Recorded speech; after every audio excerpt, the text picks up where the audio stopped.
Sosok Algojo misterius dibongkar Dano eksekusi Amalia di kamar tidur.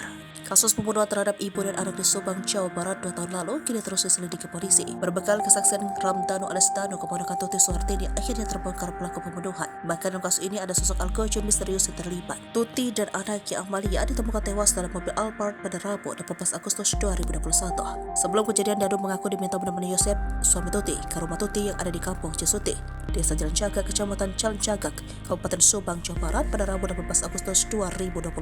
Yosep kemudian memerintahkan Dano mengambilkan golok dari dalam rumah. Setelah itu keponakan Tuti tersebut diminta menunggu di garasi. Dano kemudian mendengar teriakan dari anak Tuti, Amalia Mustikarato. Dano masuk ke dalam rumah dan melihat Amalia sedang dianiaya oleh pelaku lainnya. Meski begitu, serawan belum bisa menjelaskan secara rinci orang yang disebut sebagai pelaku lain ini. Pengakuan Dano hingga kini belum mau diakui Yosep. Sebelumnya diberitakan polisi penetapan 5 tersangka dalam kasus tewasnya Tuti dan anaknya Amalia Mustikarato di rumah mereka di Subang, Jawa Barat pada Rabu 18 Agustus 2021. 5 tersangka tersebut yaitu Yosep, Mimin, Ariki Abi yang merupakan anak Mimin, serta Ramdhanu alias Dano merupakan keponakan dari Tuti.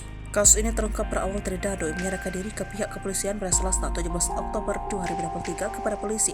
Dano mengaku sudah lama ingin membuka kos tersebut, tetapi dirinya diancam oleh pelaku lainnya. Yosep dan Dano saat ini telah ditahan, sementara ketiga tersangka lainnya masih dalam pemeriksaan.